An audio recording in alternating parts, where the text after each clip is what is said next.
Good afternoon. I'm Andrew Grauer. I'm the founder and CEO at Course Hero. And I'm really excited to be here. I've been obsessed with games forever.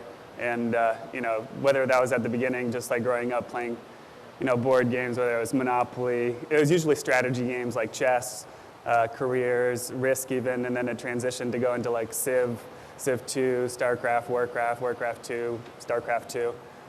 And even in school, even if it was simple games like Math Blaster, or even in class doing Around the World or something like that, I found that kind of adding games to something was so engaging. I found it addictive, and if I was engaged and addicted to something, I found the experience more enjoyable, and I just had a better outcome.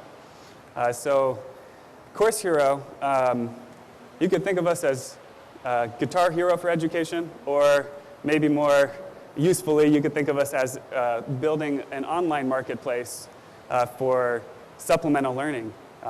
It's really focused on supplemental learning in the sense that it's tutoring in different ways to exchange knowledge from a teacher usually to a student, and it's capturing the knowledge in their heads in the form of content. And the content's in all sorts of different product formats. It's in the document format, video format. We have tutors, flashcards, quizzes, brain games, and full online courses. And courses really are a bundling of the different product formats.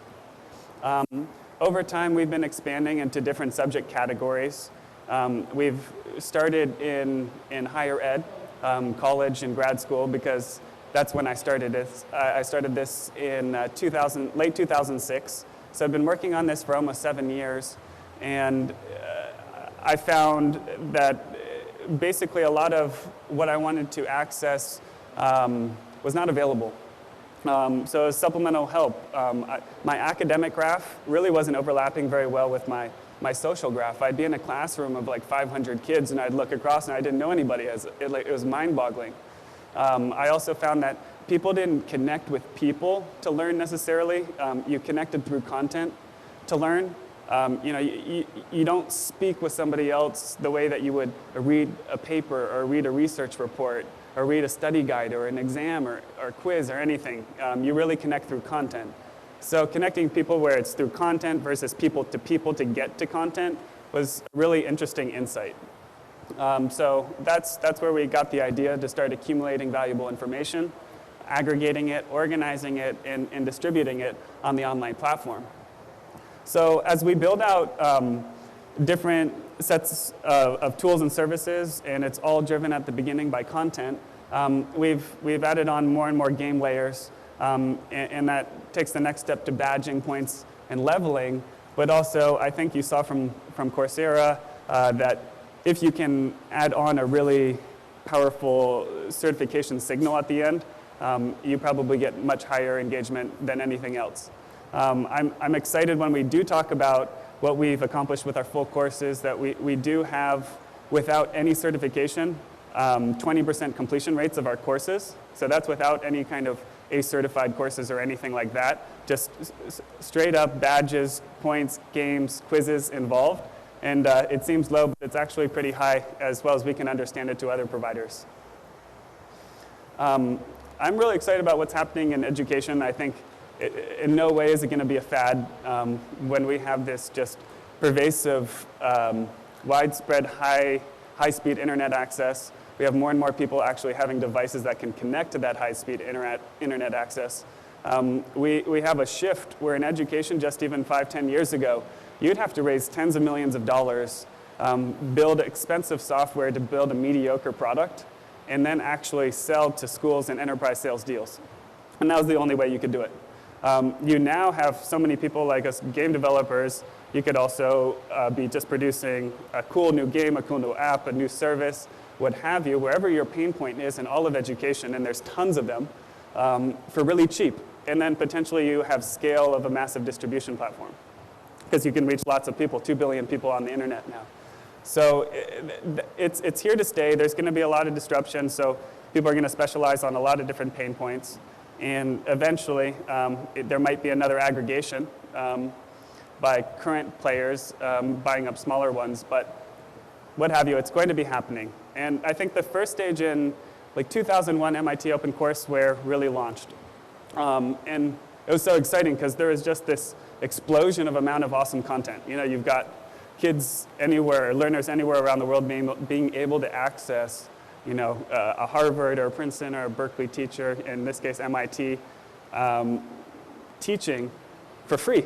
Like that's really cool, and it's pretty wild that that was there, and you know, you're getting all of the education, the core part of an MIT education for free. And it shows you kind of like the dichotomy between the actual content and the power of a degree.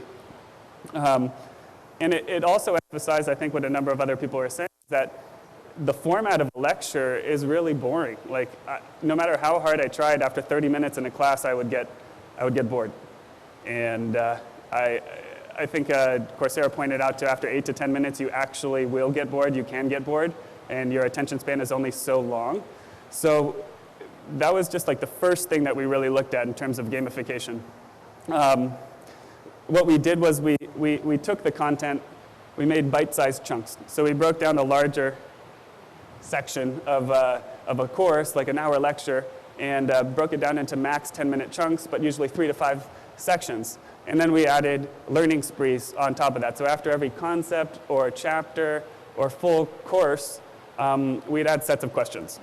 And I love the idea of not failing and just getting badges, getting points, accumulating a massive profile that you're proud of, in the sense that for us, we structured that as a learning spree, whereas you have to get a certain number of questions right from a randomized bank of questions, which is really simple to begin with, and that's where we are right now.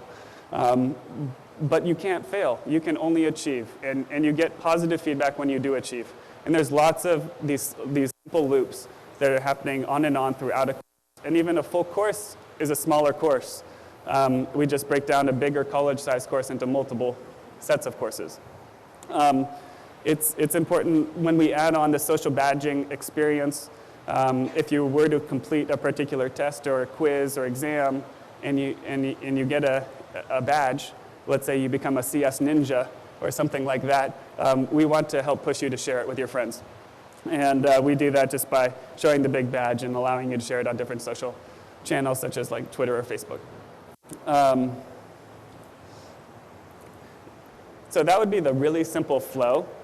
And what I would say is that it's really important to test this stuff and run continual A/B tests. And I think whether it's multivariate or just simple straight up split tests, it's so important to first lead with intuition. You know, whether it's a best practice or you understand something about the user or the pain point, you just use your human self to understand who the user is, lead with that, and then track the data.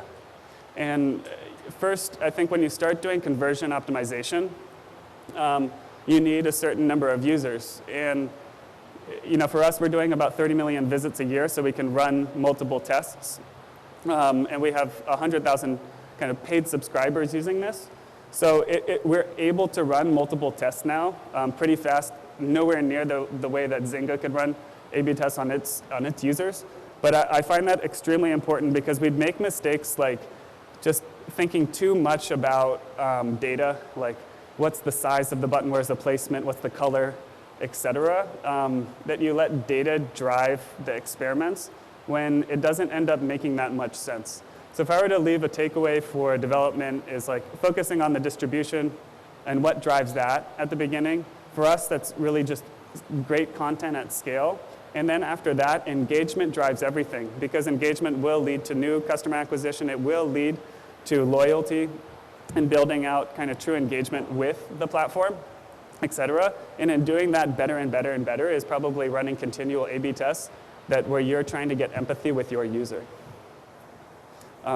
So I'll leave it at that, and maybe I can take a couple questions, either now, I have 2 more minutes, or afterwards. Is that, 1 minute. Yeah, do a drink break. That way you can do it over a cool drink and it's cooler weather outside. Okay, thank you so much. Wonderful.